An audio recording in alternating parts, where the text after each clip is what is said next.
Well, hello, and welcome to another episode of Chats with Chelsea. I hope you're sitting down, or if you're driving, listen, make sure you're focused because today's guest is going to just give you all the info and wisdom you need to be successful as a Christian woman. I am super fangirling right now, but I am so excited to have with me today on Chats with Chelsea, Nona Jones. She leads global faith-based partnerships at Facebook, yes, the book, and she's on my show. She was a licensed minister at the age of 17. She knows Jesus, loves Jesus, lives for him. She's a wife, mother, pastor's wife. So we have that in common. She's a soon-to-be author, and she's an entrepreneur. So she leads e-church partners, and we're going to hear more about all of that during today's chat. Nona, welcome to Chats with Chelsea. Yay! So glad to be here, Chelsea. Thank you for having me. Yes. This is so exciting. Well, let's just go ahead and jump in. Folks who know Nona Jones, they immediately thank Facebook. I told my husband you're going to be on. He was like, "Oh yeah, Facebook." And he's a pastor, and so we praise God for that, what you're doing. But tell us, how did you get your start in social technology? That's a God story. So I've never worked in tech or social media before. I was 4 years into a job that I absolutely loved. I was at the chief executive level of a statewide network of alternative schools in Florida. And these were schools for girls who had experienced, trauma and abuse. And, I don't have time to tell my personal story, but the headline is I also am a survivor of child abuse. And so I was really just in love with the organization, in love with the mission. Thought I would be doing that for the rest of my life, honestly. And 4 years into it, I was in prayer one day and the Lord spoke to me and he said, "This assignment is over."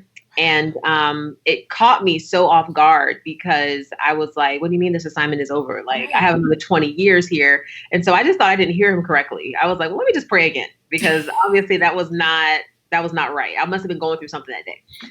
But I prayed again and I heard again, "This assignment is over." And so I was like, all right, Lord, well, if this assignment is over, then what's next? Right. And, with my husband being, a man of faith and a man of prayer, I went to him and I was like, "Honey, God told me I need to resign from my job."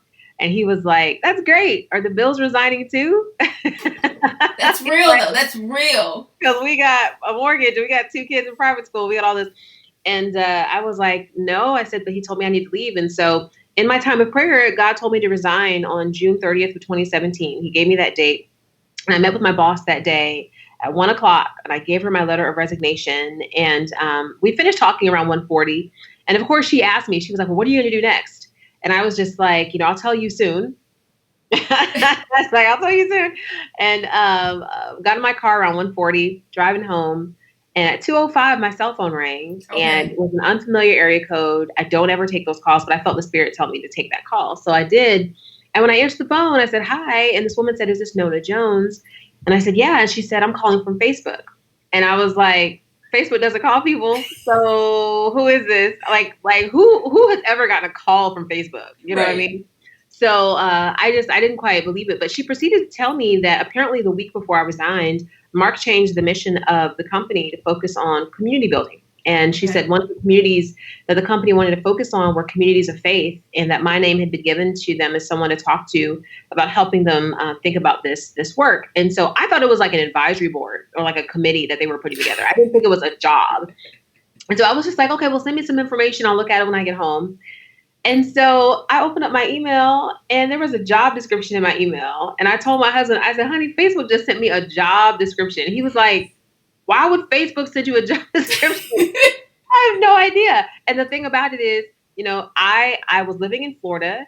The job was based in California. And so my husband and I, we literally were like, well, I guess that's it. Because we can't move. Our church is in Gainesville, Florida. That's where, God has assigned us.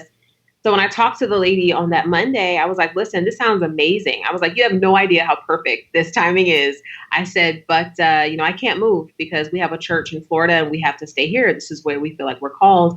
And she said to me, she said, "Well, as a company, we have a position, a policy that you have to live where your position is located." Okay. She said, "But we believe you're the right person for this, so we'll make an exception."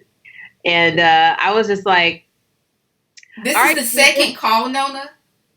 Huh? The second call with Facebook, and they're making Yeah. exceptions. Yeah. Yeah. I couldn't, but so like out of, I think we have like maybe 53,000 employees at Facebook between full-time and contractor. I'm the only employee that if you go on our system, like I don't have an office location. So people, they reach out to me all the time and they're like, hey, what office are you in? I'm trying to set up a meeting. And I'm like, yeah, I don't really have an office. So I give that story because when people ask like, well, so how exactly did you get into this? The only answer is God. Like Mm-hmm. I've most of my colleagues, they've worked at Google, they've worked at Twitter, they've worked in the tech sector. Me, I literally got a call out of the blue one day, just saying, "Hey, would you be interested in this?" So it's nothing but God, nothing but God. I wasn't even like a huge like Facebook user before. Like I would post here and there, but I Okay. wasn't a huge user of it. And so now that I'm in this role, I get to see a whole other side of what social technology is capable of. And I'm so grateful because when God called me to resign, when he called me to resign, my prayer was, Lord, well, I don't know what you have next for me, but whatever it is, I want it to be ministry. And I had no idea that this is what God was preparing. So that's how I got into this. I never filled out an application. Didn't even, I still to this day have never filled out an application.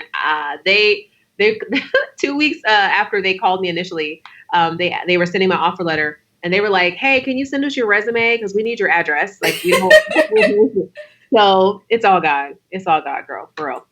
Oh, I mean, I'm just, just blown away. At first off, though, I mean, let's be real. You were obedient to what God told you to do, and I think that that is so important, especially for the young women and older women who are watching, listening to the podcast, of just the importance of the obedience to God, and that sometimes it doesn't make sense, and yet if we know Him, we have to trust His voice and what it is that He's telling us, because there is a blessing on the other side. And I mean, now look at you. I mean, again, you, as you share, you loved your job, Nona, yet God was calling you higher for this season. And so I'm grateful that you're there at Facebook. So part of, faith-based, the partnerships, part of how I see some of what you do is helping churches to explore the use of social media and Facebook. I'm thinking about some of the churches that I visited, not the church that I go to that my husband's assistant pastor at, but some churches I visited or seen, they're not open to social media. How do you break down that barrier for them, for folks to understand that social media is an avenue to share the gospel? Yeah, great question. Well, I think it's all about the numbers. So right now in America, we have about 355,000 churches. And of that number, 2 out of 3 are either declining or plateauing in physical attendance. Okay. There was a study done by Gallup where they asked people, how many of you are actually going to a church service on the weekend?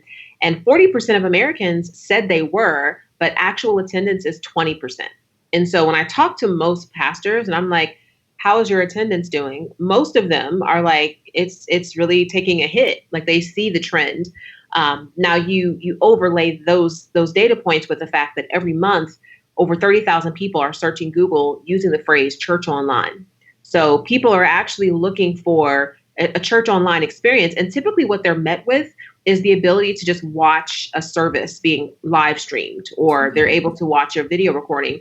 And the question that I always like to pose to people is, when we think about church, is church a program? Is it something you watch? Or is it a community of people to belong to?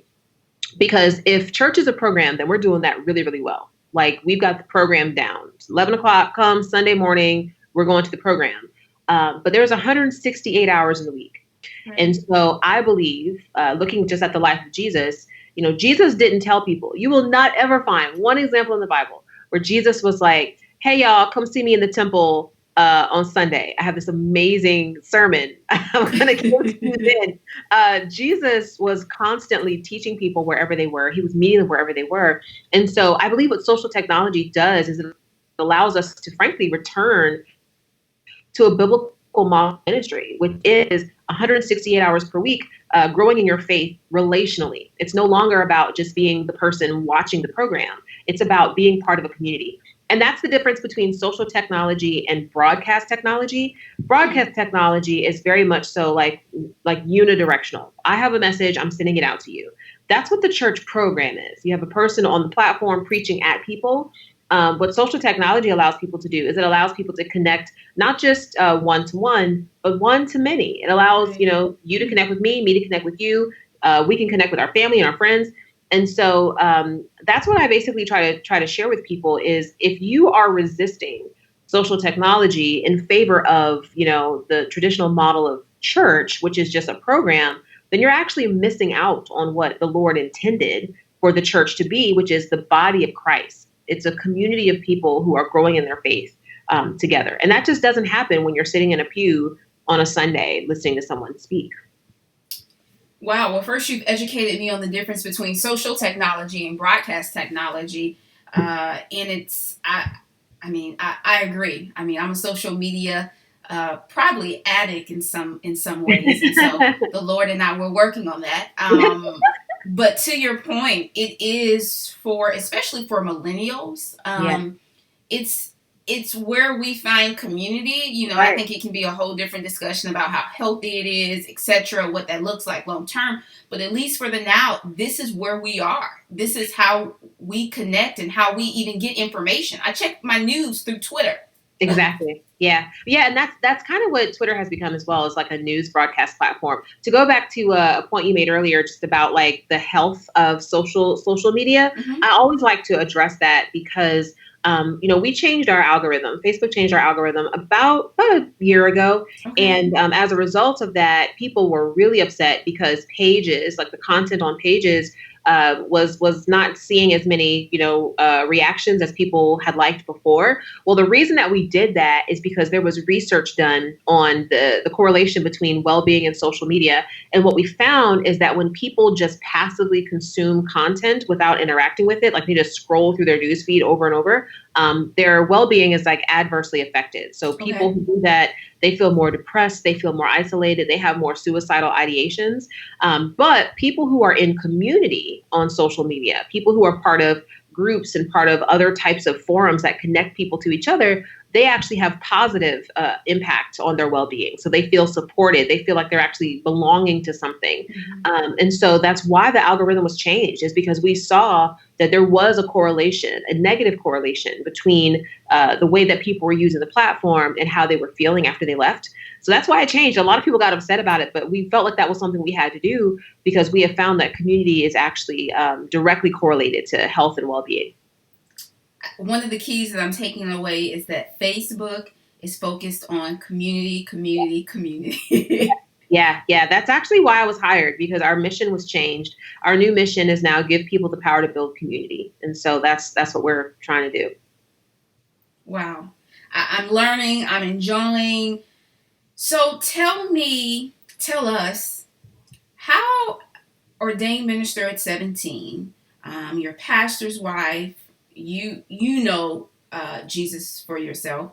How has it been? And I understand that the mission was evolving, why they reached out to you. But how have you been able to navigate being in so many ways the face of faith in a secular organization? That's such a good question.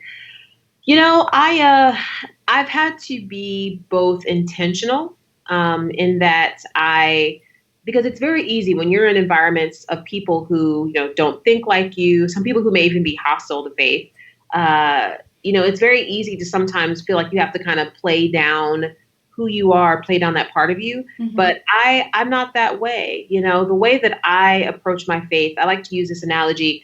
I don't wear my faith on my sleeve because my faith is woven into the fabric of who I am. Wow. It's who I am. So like when I walk into a situation where, someone is hurting, even if they're an atheist or agnostic, whatever they may be, I'll offer to pray for them, or at least let them know I'm praying for them, just so they can sense that, my faith is truly central to my identity. It's definitely something that I have to constantly keep at the forefront because, Silicon Valley is not a huge bastion of faith. I think at Facebook, we have maybe 2% of our population, our employee population, identifies as Christian. 2%? And so, yeah, just 2%. And so, I try to make sure that I'm accessible to people, Mm-hmm. while also making sure that I'm authentic to who I am and who the Lord is. So, I just take the Lord with me everywhere that I go, and people know that if they need prayer, I'm their girl. So, with your role, tell us about some of about 2 years. What has been, one of your biggest accomplishments in the role? Wow. There's so many things to point to because God has been so faithful. Like He's just been so gracious when I look back over these last 2 years. There's been several products that I've been able to help various product teams build that really have a faith lens. Things like adding a join group button onto Facebook Live that may seem like a very small thing, but if you think about it, most churches are using Facebook Live to stream their services. Right. But after the live stream ends, all those people that, watched from wherever they were in the world, they have no other point of connection. So that join group button was important because it lets people actually join the community that's linked to that church, so they can actually be a part of that community. So that's a huge thing. And I think, honestly, the biggest win for me so far has been just the idea of changing the paradigm of what church even is. And I've been very fortunate to speak in a lot of places. Like I just got back from Australia, like 2:00 this morning. I'm like amazed that I'm like even awake right now. That's why I said I don't even have any makeup on. I was like, I'm gonna do this thing, girl. Just pull myself out of this bed. But you look beautiful. Thank you. And you were beautiful in your pictures from Australia. I like the green dress. Thank you, with my honey bun. But yeah, like shifting the paradigm of church has been like a huge, I think, thing for me, because what I know is, people aren't going to embrace social technology as long as they continue to think that church has to happen in a building. And so being able to do that and see the fruits of that, how people are embracing technology as a means for furthering the gospel, that's the win. And that's what I believe I've been sent to Facebook to do, is to help change the paradigm of what church is. Thank you so much for tuning in to this week's Chats with Chelsi. I hope you enjoyed the conversation with Nona Jones as much as I did. I was completely fangirling. But guess what? She will be back next week for part 2. We'll chat more about her book that will be released next year, as well as her favorite verse, how she handles stress, and so much more about her journey into social technology. And if you haven't visited Life with Chelsi, please do so, because there's still time to donate to the 2nd annual Mother-to-Be celebration. We're so excited. I'm so excited to be able to honor expectant mamas in need. So just head over to the website. You can donate cash or shop our Amazon registry. We are ready to just shower them with love next month. I can't wait to see you next week. You have a great week.